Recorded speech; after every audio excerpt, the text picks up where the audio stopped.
Jermaine Cole's The Off-Season, 12 songs, 39 minutes long, and this is J. Cole's like proper return.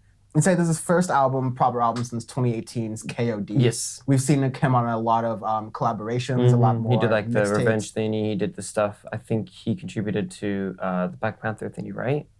Maybe not. I know, but he's some like musical soundtracks. He's been around. He's done a lot of collaborations. What we've seen a big like transformation from, like J. Cole, Platinum No Features. J. Cole is that he's kind of started to evolve as a musician in some ways we've been critical about on seasoned episodes of Audioface, where we talked about his relationship to like SoundCloud rap and talking about those things. That's in the past, whatever. But he's also getting to this place where he's trying to collaborate more with artists, not be so much of like a hermit, so to speak, as a musician. Which is great because like you had exploring a lot more. You had Revenge of the Dreamers, who was like putting on a lot of artists from his area and just like and around the music world in general. He's doing a lot of collaborations with people. Those have been going great. Since KOD, you had a lot with 21 Savage, which was just like a huge song, award-winning. But now you have The Off-Season, where he does sparse features here and there. That's really good. Yeah, you have like My Life with 21 Savage and More. You have Pride is the Devil with Lil Baby. You got Let Go My Hand with Bass and Sklack, as I like to call him. Yeah, Bass features on a number of different songs with vocalists. Really good. 100 Mil, which is also like a good song. By the way, you know how I hate all caps in songs? I hate spaces between every single letter in songs as well, so I'll never do it again. For every song going forward here, we're going to be pronouncing it as such. So for the first single, the album starts with 95. And it's really we're gonna do that. Yeah, absolutely, we are going to do that. And caught myself because this wasn't connected. Ooh, all right. But it starts off really nicely, kind of just like hyping. It is the J. Cole listens to Audioface opening track of literally saying, "Hey, y'all got 40 songs on your album, but only 100,000 listens. I don't even need 40 songs. I need like 10." I was like, thank you. There's all that. He was ragging against double albums. It was like kind of clever plays of words. Maddie. I put an M on your head, you Luigi brother now. It's pretty funny. Yeah, you just love those little things. You have another one in My Life with 21... My period. With 21 Savage. Where it's like, when I see you, it's on site, I'm working at Squarespace. It's just like this... He's Jermaine Cole. His flow is back. It's a solid return from him from KOD. I really liked KOD. There's a couple tracks in there that I enjoyed. You can go all the way back to our review of that. But then he did the 180 of the whole SoundCloud rap thing. Sat down. He went into SoundCloud rappers, but then decided to say that no, they're actually not all that bad. Now you can make that case with like folks like 21 Savage. He's collaborated with, but like Lil Pump. But he was trying to do that with Lil Pump, and I'm like, he's awful. Why are you trying to? No, that's not. Okay, whatever. Point being, and he's also moving away from doing that, I finally have a feature on one of my albums, it's just me as an alter ego thing. No, you just get like a full, proper thing. It ain't no Victor Von shit. Yeah, right. No, but what I got from listening to this album overall is that, it really has been a drought.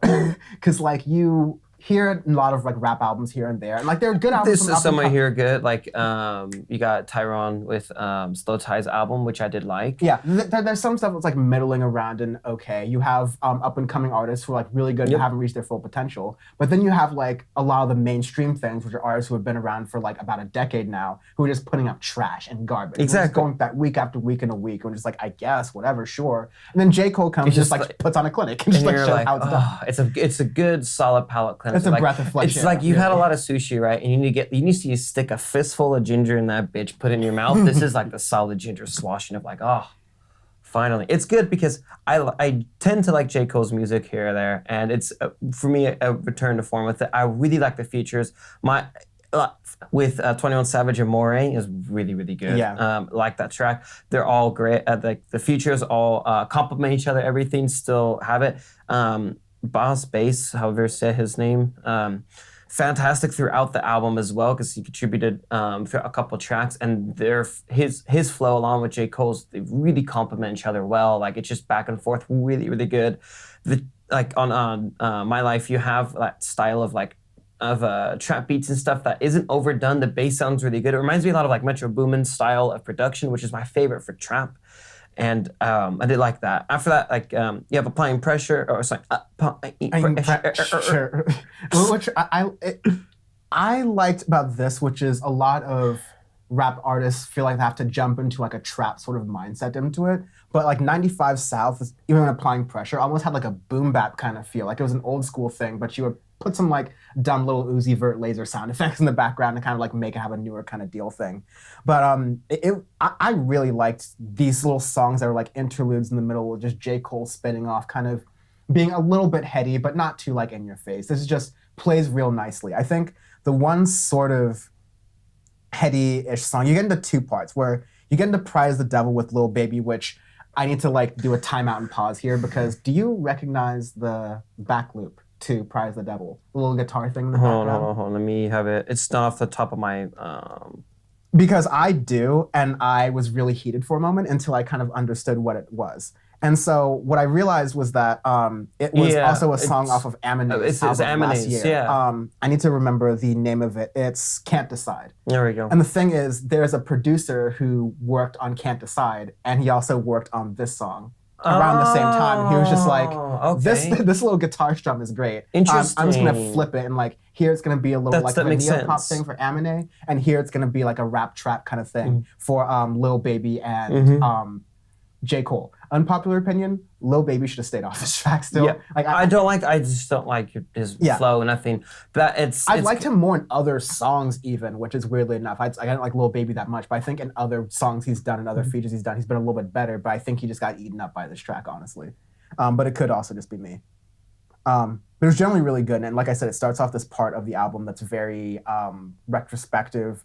Let Go of My Hand kind of has this thing of J. Cole thinking about how he had to front as a tough person as a kid growing up, even though he wasn't really. And now he has to kind of show that and express that for his kids and his family, and having to show that kind of dichotomy and dynamic. You get some nice sort of harmonies from Bass and Black with a Six as well.